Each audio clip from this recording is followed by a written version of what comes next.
Hey there, in this video I'll be showing you how to stop wasting your money when you're looking for recently funded companies or companies with any funding history at all. First I'll be showing you the best way I found to do this inside of Clay. But really the major issue I found with this is that it costs 28 times more money than the method I developed to find the exact same data.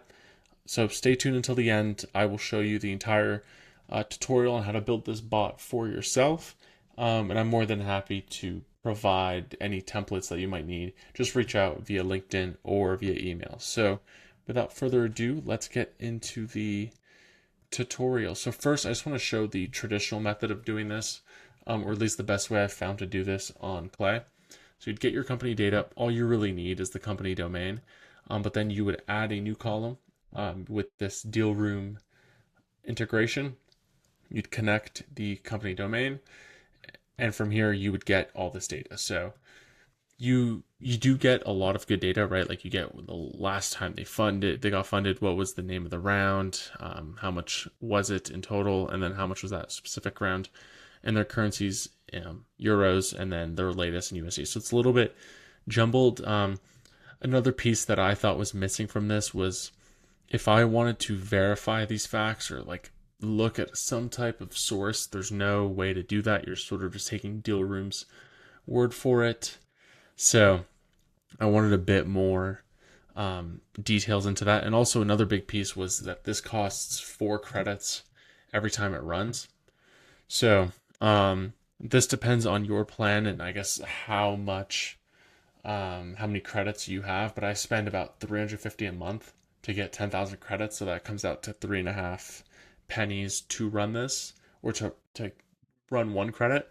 So for every time that I want to get this integration, it costs me 14 cents to run this, which isn't the best deal. The new method that I developed, every single time it costs less than a penny, most of the time less than half a penny. So that's what I'll be showing you for the rest of this video. Just wanted to give you the insights of what was possible and what you could do if you wanted to stick with the Clay integrations. All right, so let's get into this. So part one is the accounts. So I took the exact same leads, slightly different order. I think there was different sorting going on, but 20 companies here, same details.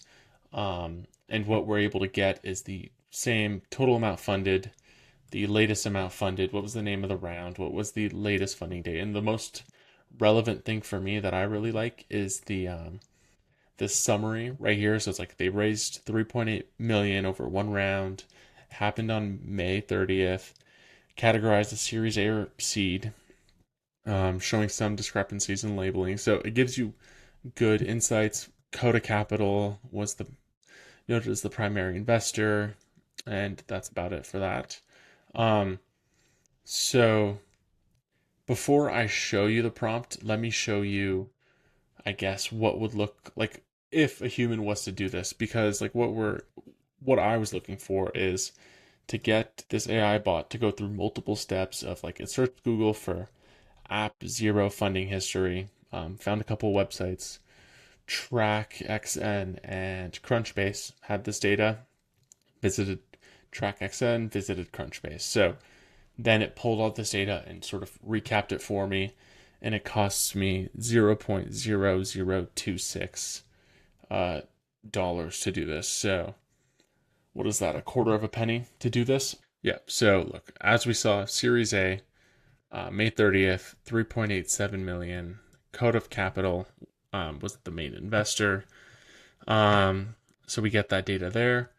And then even if we wanted to pull up the Crunchbase one right here, so we know 3.9, it was a seed round, or was this one Series A or seed? Series A. So that's why I was confused, right? Like it says Series A here, it says seed here, and then we see 3.87, and then we can even see here the SEC filing if we really wanted to get into it for this round. So pretty legit scraper. In my eyes, does all that research that normally would be like a human doing it, costs a quarter of a penny. And now let's just go over the actual prompt and what that looks like. So you're an AI assistant specializing in financial research and web scraping. We put in the two inputs, company name and the domain. And then here is just a list of like targeted queries of what it should be looking at, data sources that it should look through, news sources, SEC filings if possible. Then it's like go through the documents, extract anything, and then if you're unsure, like you'll notice here, there's levels. Like the triangles mean like it's a medium certainty. If it was red, it'd be a low certainty, and a green means high certainty. So if you want it to be more accurate with this, you could say only the high accuracy ones to like output or to continue into future steps. And then here, basically, like I'll just go through this so you can copy it if you are interested as well. I can always send it to you. But we're just basically formatting the rest of it so it always outputs consistently. Another piece I did was just make sure that every single time it outputted total and the latest. Funding was always in USD, so it would always convert it for me. But here we're just solidifying the outputs that we want, which is latest funding date, latest funding round, total funding amount, funding research, and then analysis. So that would be this research. And then just want to quickly go over what you would do if you wanted to sort of get the leads out of these companies. So we found funded companies. I like to send this to a filtered view, just to like sort of put my filters, like they have to have some sort of funding, and I forget what my second criteria was, and they weren't acquired. So if they were acquired, don't go through. And then basically I'd push it to this part 1.5 here. We'd get this list, and then in part 2, we use the find people feature, which I'll just quickly show how to do. You create this imported profiles column, go into here, companies, base it on the part 1.5, company domain, no view, and then here you can put whatever type of people you would want. If you wanted partner, owner, partner, C-suite, you could do that. You could also do specific job titles. If you wanted founders, co-founders, whatever your desire is. And if you haven't played with this, I really recommend it. You can do a lot of things with this, with these criteria here. And we'll do a limit of 1, or sorry, limit of 10 total, and then 1 per company. And then you would see, or you'd see 10 here, but like you could see everybody that fits your criteria, and then you can import them and then easily build the list from here. So what we do is we import the person.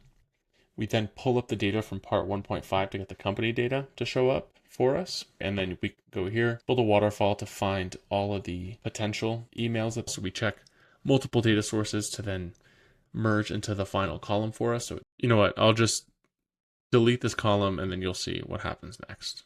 Or okay, I can't delete it. Okay. Anyways, the way it would look like is it checks the first one. If there's an error, if it doesn't work, it checks the next one, and so on and so forth.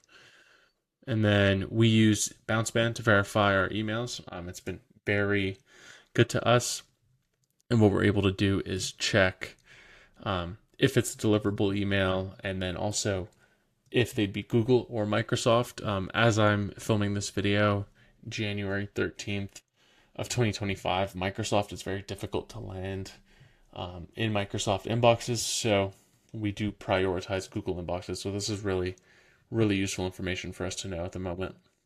So yeah, so that's the end of the video. Wanted to keep it short and just show you that it is very cheap to build your own and very accurate to build your own research bot, and it's very easy to take this list of funded companies and turn them into valid emails for you to email. If you are interested in building a table similar to this for your own business, maybe with extra criteria, feel free to reach out, and I do think we would be able to help you. And yeah, so that's it for this week. I will talk to you guys soon. Bye-bye.